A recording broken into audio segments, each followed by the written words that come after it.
Can you feel that? Can you feel the energy building? Can you feel it as it finally comes to happen? After a whole month, an entire year, it's in our sign again. The fire is lit. The sun is in our sign.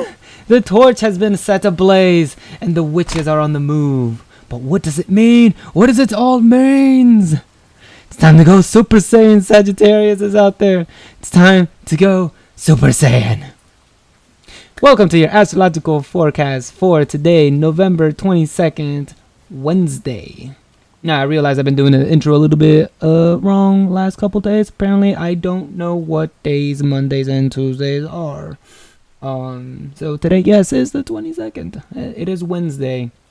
And it is a very freaking important day. As you can see from my amazing Goku opening, I am excited. I'm excited. It's finally here. It's finally arrived. The moment we've all been waiting for. The sun is in Sag. Ooh, why am I excited? Well, obviously, first of all, I'm a Sag, so you know what that means. I'm a sun sign Sagittarius, and for me, Sagittarius is like the bee's knees. Let's be real here. Leo tries to keep up with us, but they know they can't. But let's talk about, sun being in Sag and what that truly really does mean as we look forward to in the next 2 weeks, in which we are initiating our transformations. So let's go over Sagittarius one more time. What does it mean? You guys already know what it's all about. Sagittarius is expansion, it's goofiness, it's silliness, it's passion. It's being lucky, and sometimes we do things at the very end. Sometimes Sagittarius sees all the work that Virgo has built up, and we just take their work, trim it down to like 3 words, and are like, here you go, you can throw away that entire essay, you can do everything with just these 3 words, and it's GG, good game. Sagittarius love traveling everywhere. They love foreign cultures. And really a lot of these are embodiments of Goku. That picture that I used at the beginning of the video. Goku is a embodiment of a pure Sagittarian person. He's dumb, he's silly. He goes around doing things because it's his passion to do so. Martial arts. He's constantly getting lucky at the very last minute where he should have gotten his ass handed to him, and for some god reason whatsoever, he just comes out and pulls out and does exactly what he needs to do at the very last moment. And it's like, how do you get away with this, Sag? How do you get away with this? Literally the only sign in the entire zodiac who can like pull some dumb asshat move and no one bats an eye. It's like, oh, it's just Sag. You know how they are. It's like, what? So, he's always constantly traveling around the world looking for opponents to battle and test his might, because that's truly his passion. It's very, very Sagittarian person. So, and not only that, he's also got the Super Saiyan. Now, if you know anything about the Sagittarius, we operate at 15% power levels. Leos are about at 100, if not 200 all the time, because they need to outshine everybody in the entire zodiac. And Aries is either chill at 0 or, shoots up to 100 when you piss it off. Sagittarius, we chill at 15. Leo's 200% is like our 10%. We don't even need to try hard because we know the limits are of our own power and just how powerful we truly are. And when we break that 15% limit, we go Super Saiyan. Now, obviously, we can't go Super Saiyan 2 or 3 at the moment because Saturn is still in our sign. And, Saturn is all about restrictions and limitations. So it's holding us back. It's a huge burden on us for the last 2.5 years. And we only have 1 month left. 1 month left. I'm so excited. Once Saturn is out of our sign, we're gonna have that moment when Saturn dips into Capricorn. We will have exactly 1 degree, which is about 2 days, for us Sagittarius to just enjoy our sun in our sign without Saturn, and it's gonna be Super Saiyan God mode. We're just gonna like explode. You know what? Fuck 2 and 3. Go beyond what most people conventionally think a Super Saiyan is. We gonna go Super Saiyan God.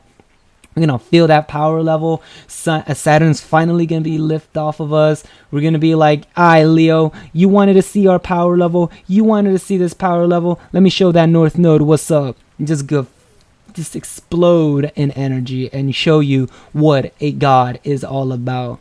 And speaking of gods, let's talk about a little more about Sagittarius, because Sagittarius is the first god of the zodiac. Now again, Aries, Taurus, Gemini are humans. Cancer is a superhuman. Priestess, still somewhat human, really, I would say. Leos are whatever the hell Leo wants to be. It's the freaking sun. It just shines everywhere. Virgos are fairies. Libras are angels.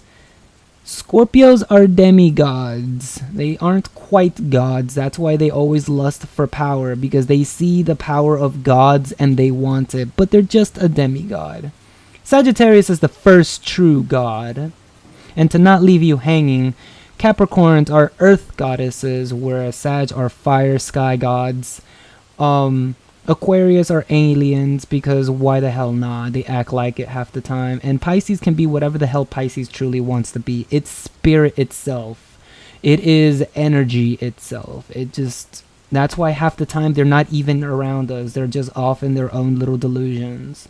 And I do mean that in the nicest possible way. Like, Pisces literally are half not here. So, but yeah, so we're in the sign of the fire gods, the sky god, the thunder god, Zeus's house. We are back. And finally, Saturn's gonna leave us. So Sun being in Sagittarius is really significant, because first of all, everything originates from Pisces, but the galactic center, the very beginning of our realm, of our reality, begins in 27 degrees Sagittarius. Which is, interestingly enough, Saturn's going to be entered the galactic center soon enough for the second time this year. It already did so earlier and then retrograded, going backwards, and it's going to come back on top of it very soon. So, excited about that. Sun being in Sagittarius really sparks us and renews our soul with a new focus. Remember, when we were Sun in Scorpio, it was about our intensity and our desires, our crave for power, whether that be from relationships from other people, money from other people, because Scorpio does rule other people's money. We were committed to the things that we wanted to acquire. Desires. Accumulating power.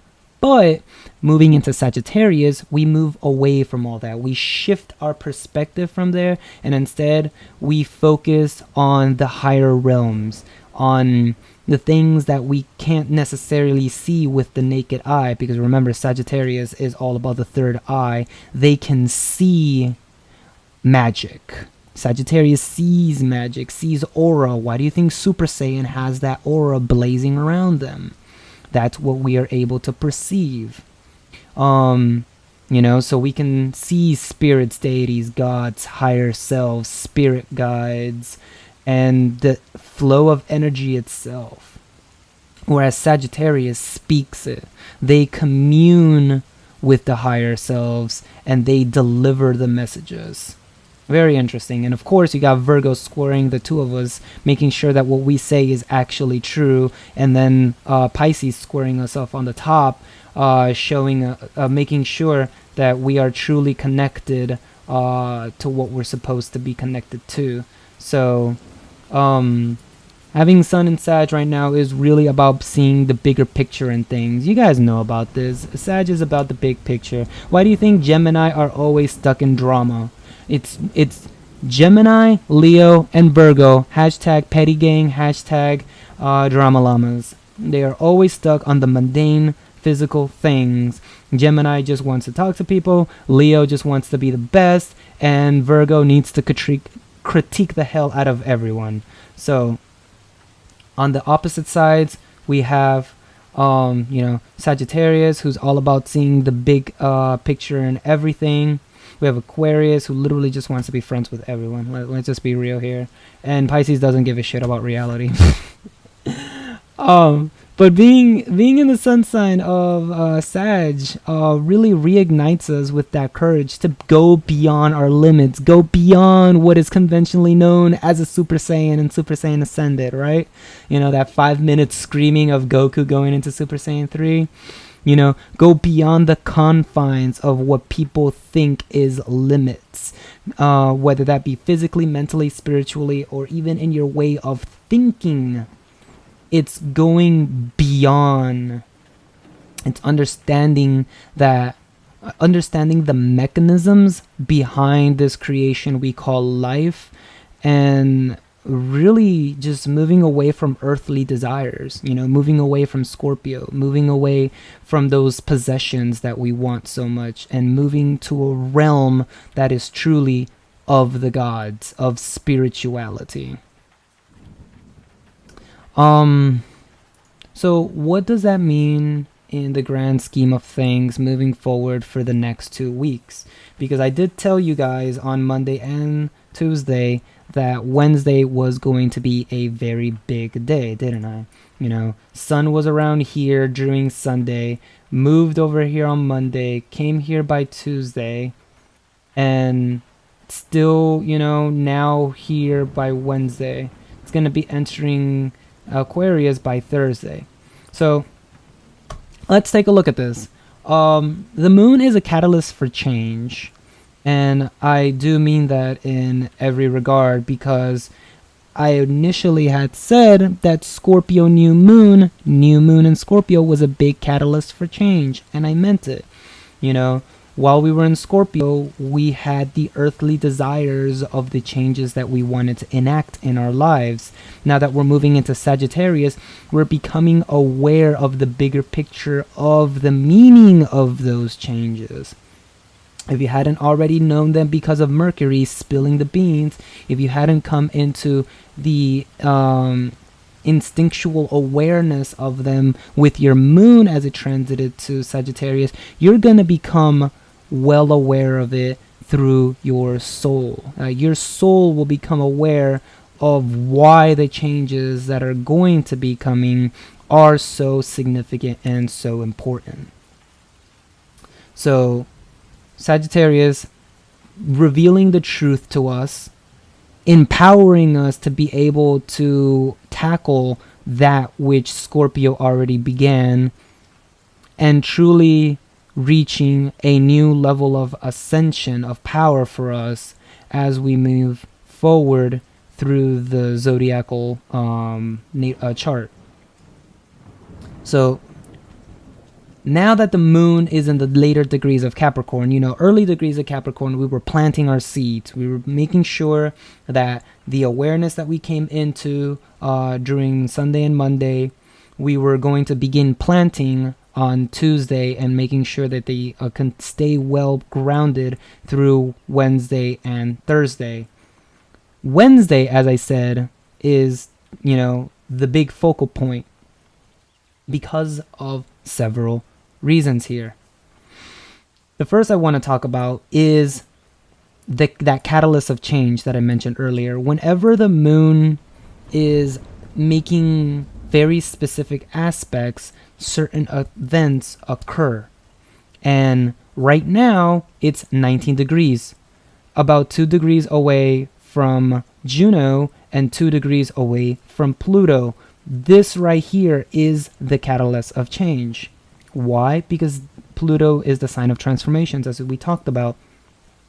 The moon is going to be squaring Mars, and it's going to be sextiling Venus. We've already talked about this when Pluto is doing the same thing, right? What I haven't exactly, brought focus to is the fact that Ceres is also sextiling Mars and squaring Venus. There's a big mirror here that's occurring. So the moon is initiating the changes. Your seeds have already been planted, they're taking sprout now. They're growing out of the ground. And what happens when any plant starts growing out of the ground? There's always someone that will come and try to eat it, right? You know, so the seagulls are coming, the squazzles or squirrels or whatever are coming from the bushes, and they are trying to eat your harvest before it's even finished. They are coming. Who's coming? What are we going up against? Why is this day so important? Remember when I told you earlier, you're initiating very important changes to be able to evolve your own soul and your own connection to spirit. There are going to be people that don't agree with what changes you are making. There are people who are not going to want to break certain relationships with you, or they don't want to see a change in your relationships, and they will try to tie you down to either them or other people.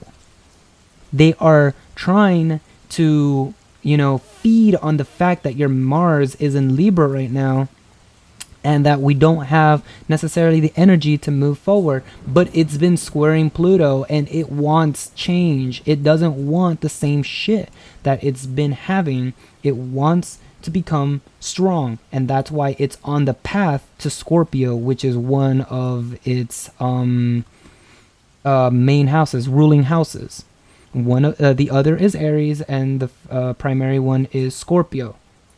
So once Mars is in Scorpio, it's going to be re-empowered, and it's right now going through the trial by fire, which is Aries. And I truly mean trial by fire because it is in the sign of Leo.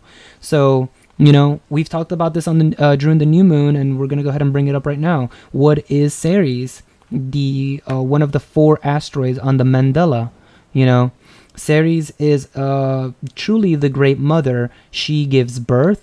She nourishes that which she has given birth to, and she makes sure that when its time is up, it returns it back to the earth. Basically a guide for death. So, which is interesting in itself because it's making that green learning aspect that in conjunct to Capricorn, where we planted our seeds. It's all clicking in, right?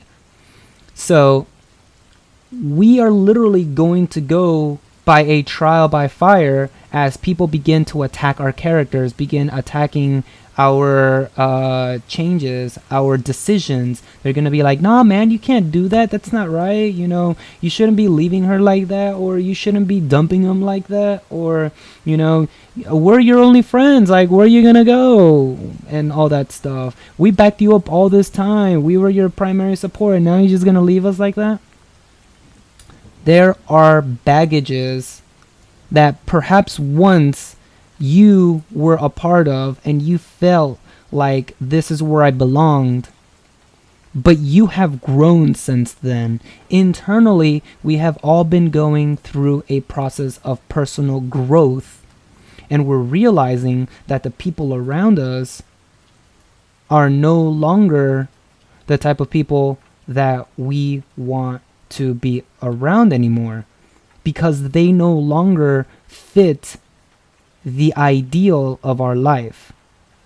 It's kind of that point where, say you have you have a girl, she's turning 11 this year, right? And all her friends are still like 9 or 10, and all of a sudden she's come through puberty and everything, and she's growing up and she's being a strong girl, and then she looks back and she realizes all of her friends are still children.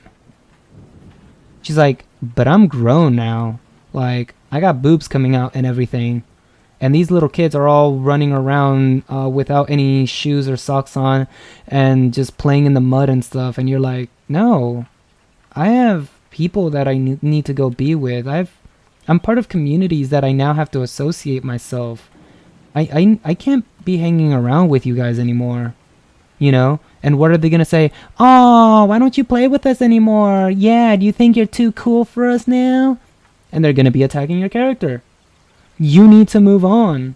This is truly a rite of passage, because Ceres does rule the rite of passages, and being conjunct with the North Node, which is the way of life that you're supposed to be adopting, there is a huge push for you to transform your life, right? Pluto conjuncting Moon, becoming ascended into the new awareness that you're supposed to be going into.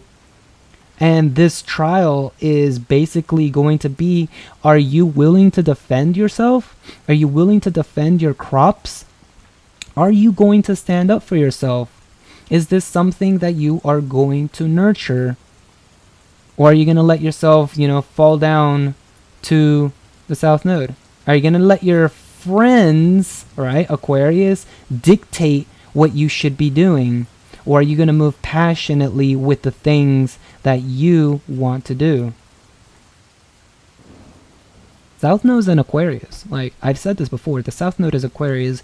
There are friends that need to be let go. If they are holding you back, if they don't have you in their best interest, if they don't understand the circumstances that you are going through, if they don't realize and acknowledge and accept why you need change in your life, and they are just holding you back and becoming baggage in your life, you need to let them go. Ceres is squaring Venus. The relationships that we want to have with others, the type of relationships that we want to be in with others. We're having a freaking relationship crisis, I talked about it, I believe it was on Tuesday. We are going through a massive relationship crisis of what we want in life as far as relationships go and what needs to be let go. There are two tricolors right here just in this, less than a half circle?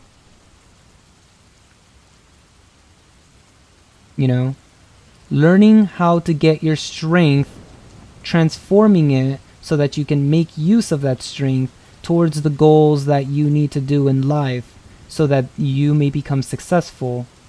And as I said before, there are relationships that need to go because there are other places that you need to be, and these transformations need to take place in order for you to be successful.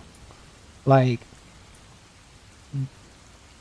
tricolors are really important, and right now both of these tricolors are sextile, which means that, as I said before, they need to be initiated.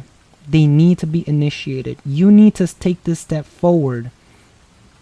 You need to get on stage and you need to play your role. Don't run away now. Don't leave things out in the window. Don't sleep on it. You planted your seeds. Cover them. Take care of them. Make sure that they are growing as they are supposed to. Make sure that they are not being attacked by those lower vibrations that would love to see them ruined.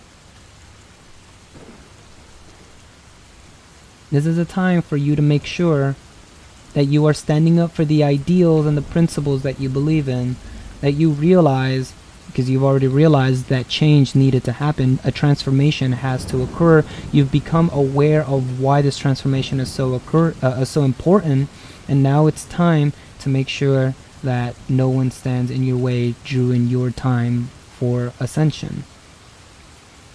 And truly, this whole, 2 weeks is going to be a massive ascension, if you will. Massive, massive ascension. And now with the fire being lit in Sag, it's power boost. It's power boost time. And you know why? Because in every single Dragon Ball Z show, every arc that happens, that there's a new power level that is reached. Goku going Super Saiyan. Why? He had to defeat Frieza. Goku going Super Saiyan 2. Why? The androids were attacking the world. Goku going Super Saiyan 3. Why? Because Boo was trying to destroy Earth. Goku going Super Saiyan God. Why? Because Beerus wanted to destroy the Earth. The reason for every power ascension is because something is going to try to fuck with you. And now you need the power of this new ascended level to be able to take on the challenges that are coming your way. vibrations, if you will, or energies that are trying to curve you, throw you off path, trying to break your leg, right? But it's okay, Neptune has gone direct. Neptune is no longer in our way anymore. Look at that. The red color, the red numbers are gone. It's black. It's gone direct. What does this mean? What does this mean? It means that, as you were ascending that final mountain and you were about to take on the final boss, Neptune came in and he gave you some last minute training. You didn't realize it was training. You thought Neptune was being a punk. Neptune was up there and was trying to stop you from proceeding. Why? So that he can make sure that by the time you reach the top of the mountain, you were actually truly prepared. But in order to do that, he needed you to fight with all of your strength, to the point that you truly believed that if you didn't fight back, you were going to lose everything that you had fought for. That's why Neptune was being such an asshole, because it was making sure that you were truly prepared for what was to come. All of that, everything that has happened all this time with Neptune, it was nothing but training. Congratulations, there's the truth. Boom, Sagittarius, Sun in Sagittarius, seeing the bigger picture of things, being revealed to the true nature of what was actually going on here. Neptune was nothing more than training. Now that Neptune is going forward, the self-sacrificing planet will no longer stand in our way. It's going to step to the side. It has acknowledged our strength. And instead, it's going to be walking with us, walking forward up the mountain. But as we walk that mountain, even if we have a new party member, Neptune in our party now, we still have a lot of forces that are against us. We have a lot of energy that is still fucking us over. We have a lot of vibrations that don't want to see us succeed. We're still wounded with Chiron. We're still walking with those unhealable wounds on us. But that's not going to be much of a problem, because once this ascension completes, once we have that full moon, Chiron's going to go direct, and the wounds will be finally mended. Things can finally begin truly moving forward at that point. That's why you need to hold still and make sure that you're doing everything you can, so that when the moon is in Gemini, you will finally be able to cash in on everything you've been working on since this new moon. Make sure that you're going in the direction that you need to go. I believe I said this for the Tuesday video with Athena. Don't let your energies scatter around. Make sure you're pulling those reins in and you're going forward in the direction you need to be. Use your mind and wisdom to make sure that you are in the direction of success, if you will. You better be prepared for that trial by fire.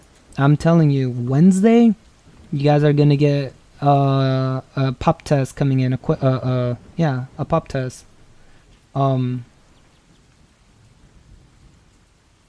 You're gonna get hit. You're gonna get attacked. Either friends, family, children, parent, whatever it is. Someone's gonna push your buttons that day. Someone's gonna try to fuck with you. Don't run away from it. Don't be like, oh, well, Niwa, I'm smart. I can stay in my room all day and I don't have to confront anything. You do that. Go ahead. Your crops are gonna be eaten. Go ahead. Try it. Try it. No. Look, Lilith is still going direct this day, Despite all that energy being reversed, we got Athena, Uranus, Chiron, all going retrograding right now. We still have Lilith going forward, that Earth energy we were talking about before, that we were scared of going retrograding on the 25th. We still have that energy. Mars may be in Libra right now, but we can still count on Lilith to help us out.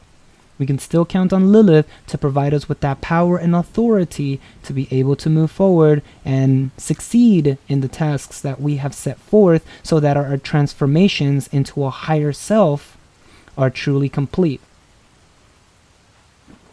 It's time to make sure that you're working on yourself. Vesta is in Scorpio, reminding you it's a time to be working on yourself.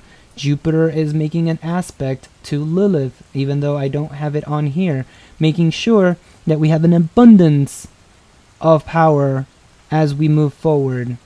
You know, Jupiter is blessing us to make sure that we have both luck to succeed and abundancy in our success. So make sure you're taking care of yourself. Make sure you're going in the correct directions. Go through this trial by fire. You know, it might be a little scary. It might be a little intimidating, but don't give up. Have the courage of a Leo. You know, the heart wanted, or what is it? The lion wanted courage in The Wizard of Oz. You gotta have that courage to move forward like a Leo. Let go of things that are trying to fuck you over. And most of all, protect the crops from those bastards that are truly out to attack you this day. So, Wednesday. Big day. Big day. So, sun's moving into the sign of the gods. And truly a epic showdown to be witnessed here. As we try to make shit happen, you know? We're just trying to get around through the zodiac. We're just trying to reach our ascension. This is a pivotal time period right now, and I'm so glad that I'm able to be covering it and providing you guys with some information on this, because this is pretty freaking exciting. Really, really, really exciting. You know, the fire trine is going to end soon. Capricorn is going to be going, Saturn is going to be going into Capricorn, leaving Sagittarius for finally. North Node is going through Leo while also going through the sign of trials and tribulations. This is big. There's a lot of signs here making a lot of really non-coincidental aspects, because there's no such thing as a coincidence. These guys move on a set path at a set pace. This is no coincidence. There's a lot of shit happening right now, and I'm truly, truly excited. Yes, there's a lot of oppositions trying to fuck us over. Yes, we have the power to be able to overcome them, even if it doesn't feel like we have it. Even if it doesn't feel like it. But that's why those squares exist. Those squares are not bad. They are there merely as a reminder that not everything can be handed to you in a silver platter. That there are times when you will need to fight for those things that you truly want or love or are passionate about. So that's really the message for today. I actually had to take 2 on this video because I forgot to hit the record button earlier, so that kind of really sucked. But hopefully this has helped you. We'll be back tomorrow with the Thursday video to see what will be going on. Moon in Aquarius. You know, keep protecting your crops until the moon reaches Aquarius, and I mean continue protecting it onward, of course, until you are able to reap in your harvest. But I believe that once it reaches Aquarius, the first wave of the attacks will finally subside, and you'll still get more waves afterwards, but they shouldn't be as harsh. We'll see. But that's it from me today. Thank you very much for coming out. I do appreciate it. Hopefully you found this video useful and helpful, and I will catch you guys on the next cast. Stay safe, stay positive, and protect your crops. Peace.